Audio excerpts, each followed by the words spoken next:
For your business promotions on Suman TV, you can contact the number below.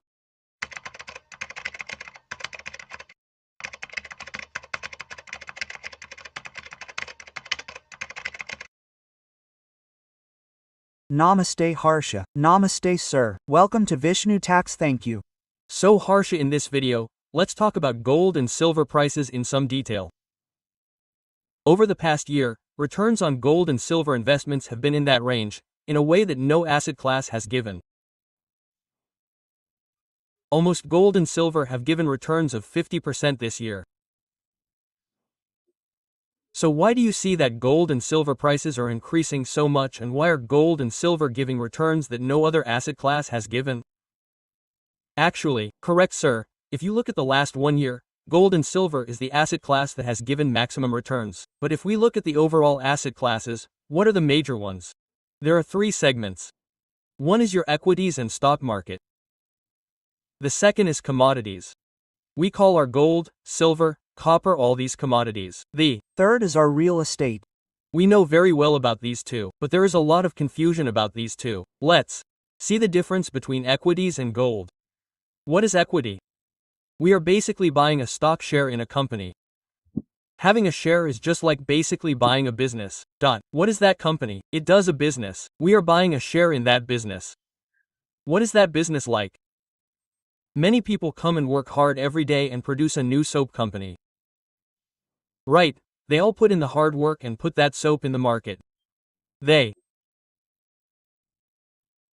add some profit to it and sell it at a certain rate in the market. Similarly, if you look at gold, what are we doing with gold? We dig out the gold that is in the ground somewhere in South Africa, bring it from there, buy it, bring it here and put it in our locker. There is no use for gold beyond that.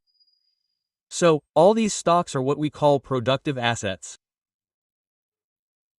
Every year, everyone invests in them and works hard and brings out a product or service that makes a profit from it and sells it in the market and creates profits. We are growing it productively. There is nothing that can grow productively in gold. That's why if you look at the throughout history, there are very few years when gold gives better returns than equities.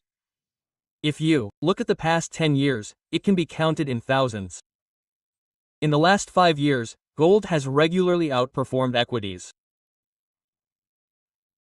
It first started in 2019 when Trump started the trade war. It performed slightly better than gold equities in 2019. Also, when COVID came in 2020, gold performed well again. 23-24-25 When the Russia-Ukraine war started, the US and Russia said to freeze the US dollars held by Russia, and all the central banks in the world moved from dollars to gold, so gold started performing again. Now if you look at what you see here, whenever there is any crisis or uncertainty in the world, then gold performs better than other assets. If you take these years away, you will never get as much returns as gold in the rest of the time. So even now, the current crisis, the dollar, is causing a lot of trouble for everyone. Because Trump says one policy in the morning and another policy in the evening, the trust in the dollar decreases for everyone. Therefore, everyone wants to reduce dollars and put that money in gold, so the demand for gold only increases. Right, gold is not a big productive asset. What are equities compared to equities? I can make an assumption on how much profit it will bring you in the future and how much profit it will increase. You can buy equities. There is no such assumption for gold. A sudden demand for gold has been created in the last 3 years by central banks. Why do central banks invest a few lakh crores? If you want to buy, you have to pay so much money. They are looking to buy gold with such a big money. So the demand has increased a lot and gold has definitely given us 50% returns in the last 1 to 2 years as you said, but this will never happen. After reaching a certain stage, central banks will stop buying gold. Central banks will never keep buying. Only now, the Chinese central bank is more important than anyone else. The Chinese central bank has about 2,500 tons of gold, while the US has about 8,000 tons of gold. The Chinese are looking to take that 2,500 tons to a slightly higher level. Because when they have that much gold, their yuan, which is the Chinese currency, also increases in value, so they are buying it even stronger to increase it. Even now, whenever they buy gold this strongly, central banks have been buying gold ever since. But gold will not always give higher returns than equities. Because equities are a productive asset, they consistently take our resources in the market to a good level, that is, by adding productivity to it and adding profits due to it, we will take the resources to the next level. Gold is not like that. If you bought 10 grams 10 years ago, today it is the same 10 grams, there is no big change in it. So in the long term, very long term, gold does not give as much returns, but in the short term, for now, gold is definitely outperforming everyone. All the analysts in the world thought that gold would touch $3,850 by the end of this year. But today it has already touched $4,000. So if you look at that $4,000 also from a technical point of view, if you look at it according to technical analysis, there was a very strong resistance. It crossed that easily. And the next stock gold is that everyone is looking at is that $5,000 will be easily reached.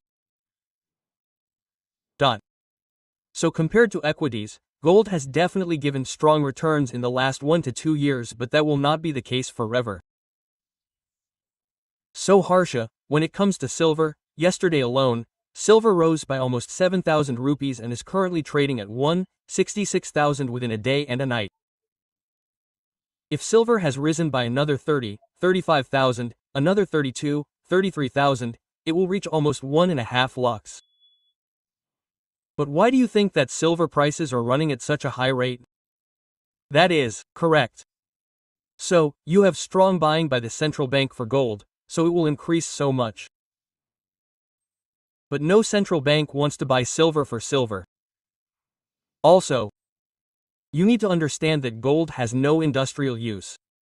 But silver has many uses in the industrial sector, especially the sunrise sectors that are coming up now, which are related to electric vehicles. You have the green energy sector, semiconductors, even semiconductors, and related ones, so the use of silver will increase, so silver will have industrial use in that way. But what you need to understand here is that both gold and silver are giving a good rally. Otherwise, to give that gold rally, there was strong support from central banks. Central banks bought gold by investing lakhs of crores. But they did not buy silver by investing lakhs of crores, because retailers do not have the option to buy gold because silver is increasing so fast, because many people are buying silver. One is that the demand for silver has also increased due to industrial use. But here you have to remember that gold never has drastic cycles.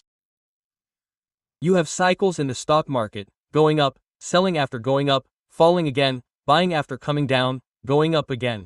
You don't have such cycles in gold. Why do these central banks, who have bought so many lakhs of crores, come into the market tomorrow and sell gold, thinking that the gold prices have increased a lot? So all those who buy gold generally buy gold even in our Indian society, but they don't sell it to the villagers. Very rarely, if they need money, they put it in gold and take it out, unless they sell it completely in the gold market and get money from it. It is very rare, so there is not that much selling pressure, so gold prices do not crash. Gold is stable at a level. If you look at 2011 to 20, gold has been at the same level for 10 years, around 30,000. So gold always increases, or after increasing, it remains stable at that level for some time. If you look at the current speed of central banks' purchases, gold will continue to increase, but it is not yet stable at the same level.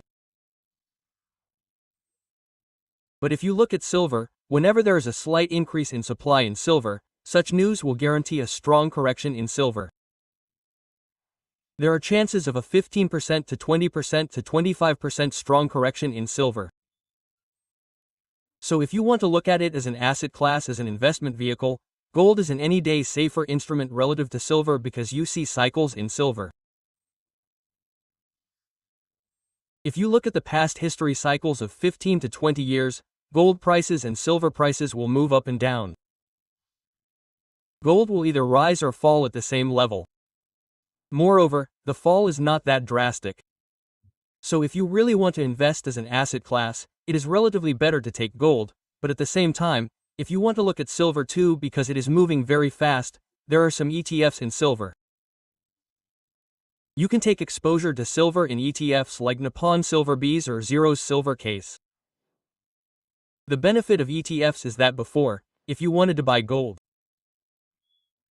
you had to invest at least 10,000 rupees or 50,000 rupees. With ETFs, you can buy gold even if you have 100 rupees. So, you can also buy silver with 100 rupees. If you have 100 rupees, you can buy silver. If you have 6,000 rupees, I don't have to invest 6,000 rupees to buy a kilogram of silver. ETFs are available for you at 80. 80 is around 100. So, no matter how small an amount you have, ETFs give you the opportunity to buy gold and silver. Right. Right, so if you want to buy temporarily, you can definitely buy some silver, but there is a greater scope for strong corrections. There is no such scope in gold. But otherwise, when you invest in different asset classes of your overall portfolio, one thing that they should remember is that if you invest a total of 100, then you can invest a maximum of 10 rupees in gold, silver, etc. But it would be a big mistake to invest the entire 100 rupees in gold, thinking that gold has increased so much in the last 1 or 2 years and will continue to increase in the same way. Thank you, Harsha. Thank you so much.